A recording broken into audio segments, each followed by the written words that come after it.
Buenos días, hoy tenemos con nosotros a Susana Fortes, que acaba de publicar su última novela, El amor no es un verso libre, publicada en la editorial Suma de Letras. Muy buenos días, Susana, y gracias por estar aquí. Buenos días, gracias a vosotros. La novela cuenta una historia de amor entre Kate, que es una norteamericana que viene a Madrid en el año 35 para estudiar en la residencia de estudiantes, y se enamora de Álvaro Díaz Ugarte, que tengo entendido que esta relación y este personaje está basado en el poeta Pedro Salinas, ¿verdad? Sí, la historia de amor está inspirada en el romance entre el poeta Pedro Salinas y una profesora americana que vino a hacer un curso de verano, Catherine Whitmore, y a partir de ahí, digamos, está novelada la historia, ¿no? Yo creo que esta mujer inspiró los mejores, sin ninguna duda, poemas de amor de la literatura española contemporánea, La voz a ti de vida. Y hace años se publicaron las cartas, las publicó Tusquets, y yo las leí, claro, y me llamó muchísimo la atención que en ese momento, bueno, Salinas era un hombre hecho y derecho de 40 años, y las cartas son las cartas de un niño, o sea, tienen ese punto adolescente, esa fragilidad, como que todos nos volvemos adolescentes cuando nos enamoramos. Pero sobre todo, más allá de las cartas, yo lo que me pregunté es quién era esta mujer que había inspirado esos poemas tan excelsos, ¿no? Y esa es un poco la historia. Luego le fui siguiendo los pasos. Hace un par de años tuve que ir a Nueva York para presentar otra novela, esperando a Robert Capa, y aproveché para quedarme por allí. Y fui a la Houghton Library de la Universidad de Harvard, y entonces encontré, bueno, allí estaba la documentación y había un texto de ella, ¿no?, en la que explicaba por qué cedía las cartas, y contó una cosa que a mí me dio mucho que pensar, una escena que algo totalmente inverosímil, pero tan inverosímil que por narices tiene que ser verdad, ¿no? Entonces ella contaba que un día, preparando las clases, se asoma a la ventana, está nevando y falta muy poco para Navidad, ¿no? Y en ese momento, bueno, yo siempre digo que cuando un hombre se asoma a la ventana, ve lo que tiene delante, pero cuando lo hace una mujer, suele ver también todo lo que ha dejado detrás, ¿no? Este es el arranque de la novela, ¿no? Y esto es un poco la imagen inicial que a mí me puso ante las cuerdas, ¿no?, para escribir este libro, ¿no? El amor no es un verso libre. La novela empieza así, efectivamente, luego hay una analepsis, hay un flashback en donde ella ya recuerda su llegada a la residencia de estudiantes en el año 35, su relación con este profesor que has comentado que está basado en Pedro Salinas. Sin embargo, en una escena de la novela hay una fiesta, Lorca acaba de estrenar una obra y el propio Salinas sale también. Sí, bueno, esos son cursos y recursos de licencias literarias, ¿no?, que más o menos poéticas, ¿no? La residencia de estudiantes es que es un mundo que a mí me ha fascinado siempre. Yo creo que merecía una novela. Es nuestro Bloomsbury, es además tan british, todos esos estudiantes, pajarita, jersey de pico, pantalón de pliegues. Ahí pasó la crème de la crème, toda la intelectualidad europea, desde Madame Curie hasta Debussy, Stravinsky, todos los grandes pasaron por ahí. Y es un sitio con magma, ¿no? Y yo creo que tiene... Bueno, ahí estaban todos, Buñuel, Dalí, Juan Ramón, Salinas, y bueno, un mundo brillantísimo, pero también con su lado oscuro. Quiero decir, todos los espejos tienen un lado oscuro, y un poco pues me tocaba meterme ahí, olfatear, ¿no?, husmear en los trapos sucios de una época, no solo de la residencia, sino de Madrid. Madrid es un personaje más de la novela, es una ciudad rugiente, fabulosa, en la que se mezcla, es como una ciudad a caballo entre dos mundos, ¿no? En la que se mezclan, por un lado, pues los ambientes, pues imagínate, pues las fiestas del Palace, el Ritz, los grandes hoteles, digamos un poco la jet set de la época, pero también salen los barrios populares, el Madrid de la Ribera de Curtidores, el Madrid Viejo, los barrios del ensanche, del barrio de la Prosperidad, por donde está creciendo la ciudad. Entonces es una ciudad que, bueno, pues en el año 35 hay un escandalazo político de primerísima magnitud, ¿no? Donde están implicados políticos de primera fila, empresarios, periodistas, es decir, digamos, es el caso Gürtel de la época, ¿no? Y este escándalo tiene unas repercusiones tremendas, ¿no? El nivel de repercusión de los escándalos es diferente para la gente. Hay personajes, ahí caen cabezas, ahí dimite gente, hay el presidente del gobierno, el alcalde de Madrid, el ministro de la Gobernación. Eso, vamos, tumba con todo el esquema institucional de la República. Pero hay alguien que además de su reputación, su prestigio, pierde algo más. Hay un estudiante que pierde la vida, ¿no? Siempre hay un peón de ajedrez. Y la novela empieza un poco así, con un estudiante que aparece muerto en ese canal de riego que hay en la residencia de estudiantes, en extrañas circunstancias. Aparece, en fin, de una manera bastante escabrosa, lo han matado de una manera... Escabrosa.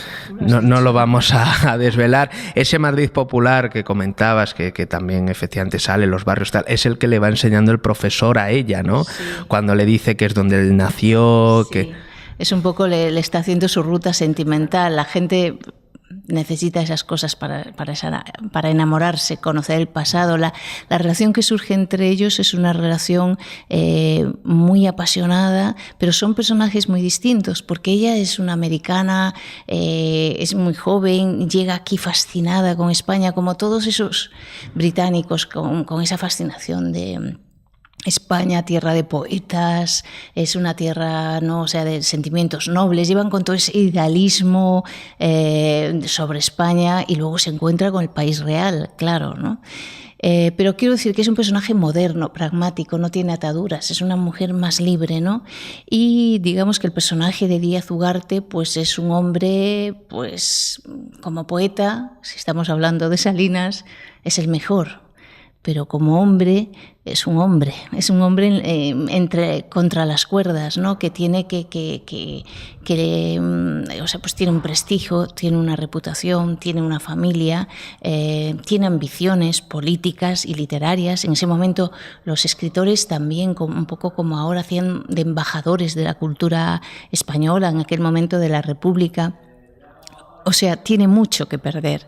Y en esa encrucijada se ve y bueno, pues están contra las cuerdas, o sea, en ese dilema que casi todo el mundo ha tenido alguna vez en su vida, entre el corazón y la cabeza, ¿no? Y ahí se las apaña como puede. Ella es una mujer moderna, efectivamente, libre, sin ataduras, viste pantalones, eso llama mucho la atención. Sí, no. Hay una escena que el otro día que fui a la peluquería, mi peluquero, que está en todo y se ha leído la novela y es un fan y tal, me dice, pero ¿cómo la pones?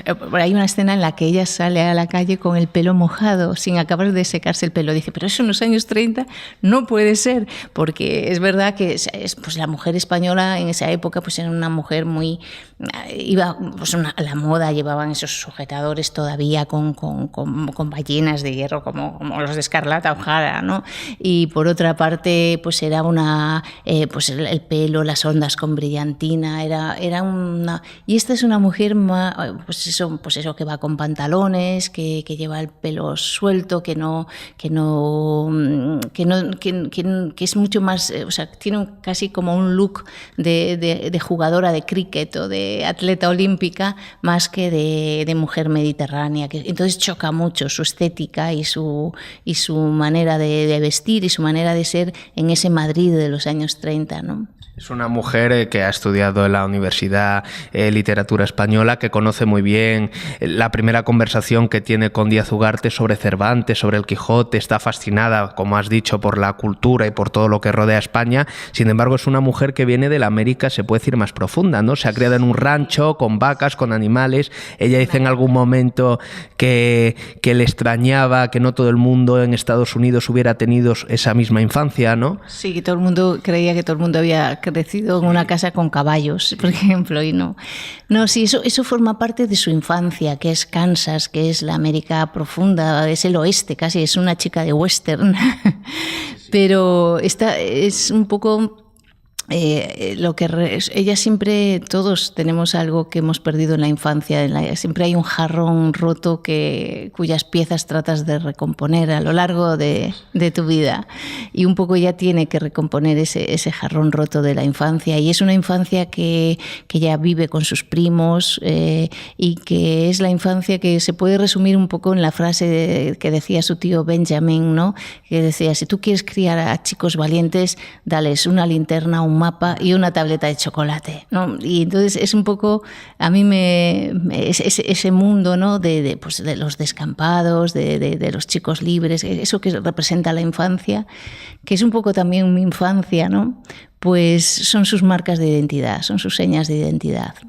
Hablábamos antes de que en toda moneda tiene otra cara, de que en todo espejo hay un lado oscuro. En este caso, como has dicho, es la aparición del cadáver de un estudiante de 22 años.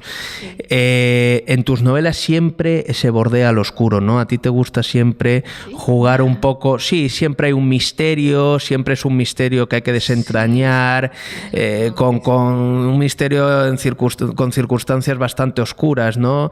Que está un poco inmerso en tinieblas, no sé. Yo creo que sí, que...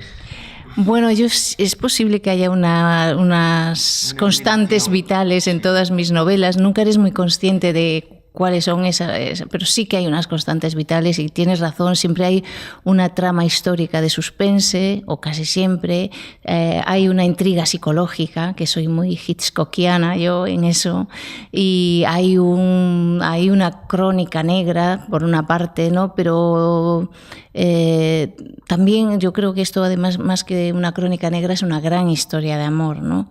Y no sé, esos ingredientes están ahí, forman parte de un tejido en el que la novela se va desenvolviendo, ¿no? Pero sí que es verdad que existen todos esos ingredientes. Y por hablar en términos hitchcockianos, ¿cuál sería el MacGuffin de esta novela, según tú? ¿Dónde estoy yo? Bueno, pues quizá en esa infancia de Kate, jugando a los indios, y en esa casa con caballos. Yo al fin y al cabo también soy del oeste, ¿no? Soy gallega, y también me crié en una casa con cobertizo, con una infancia muy libre y con tal, ¿no?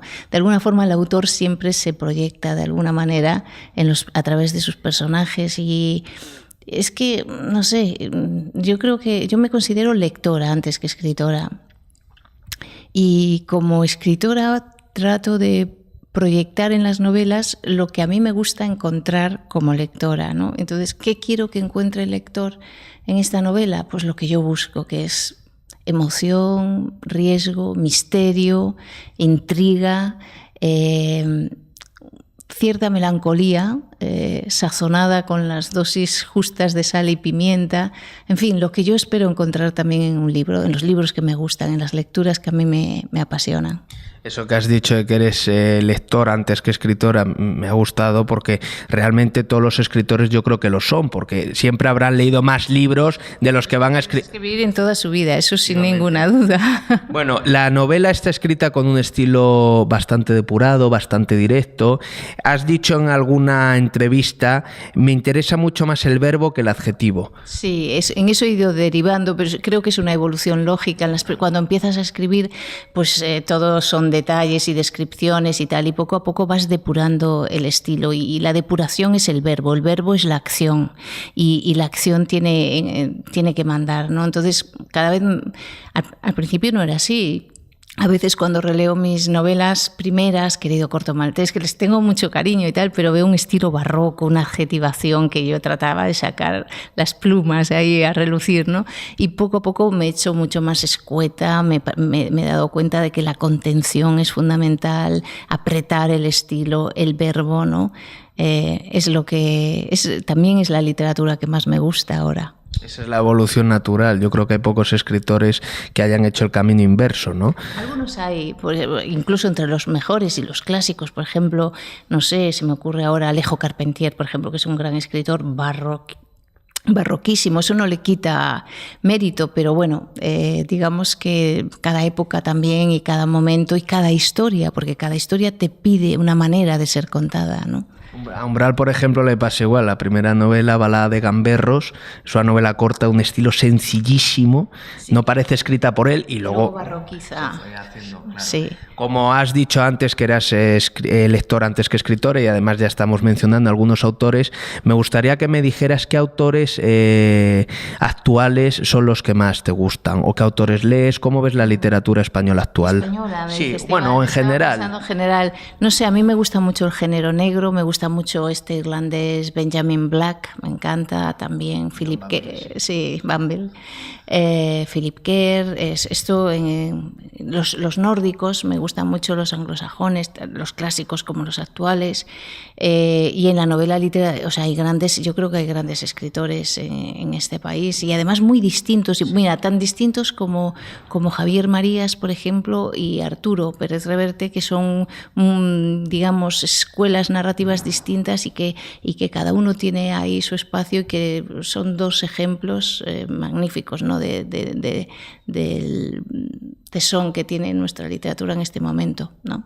Y hay muchas voces nuevas también muy interesantes. ¿Alguna? No sé, creo que hay gente que está empezando a publicar y pues en relatos cortos, he leído blogs, historias, yo creo que hay mucho talento en el aire. Estamos en un mal momento en el mundo editorial, en una crisis endógena, aparte de la crisis general, y es un momento difícil, pero lo que sí estoy segura es que hay talento. ¿Y cuáles son tus próximos proyectos narrativos? ¿Qué estás preparando ahora? Si es que estás preparando algo, ¿cómo estás inmersa en la promoción de esta novela? Esto me da un poco de así, como cuando como es esto, cuando está a un ciclista después del Giro de Italia le pregunta, ¿y ahora qué? Ya enseguida preparar el Tour de Francia, ¿no? Pues te quedas... No, después de una novela necesitas un espacio, necesitas tu tiempo, necesitas... retomar. Yo necesito unas vacaciones y me las voy a tomar. Sí, porque ha sido muy intenso, todo el proceso de escritura. Tal. Luego está la promoción. A mí me coincide con promoción de otras novelas que están saliendo en el extranjero ahora, como la de Waiting for Robert Capa, que sale en otros países, y entonces se me juntan 2 o 3 promociones, las clases, y yo no doy para más, o sea, que me tengo que tomar un respiro. Pues muchas gracias, Susana Fortes, y mucha suerte con la novela. Gracias a vosotros.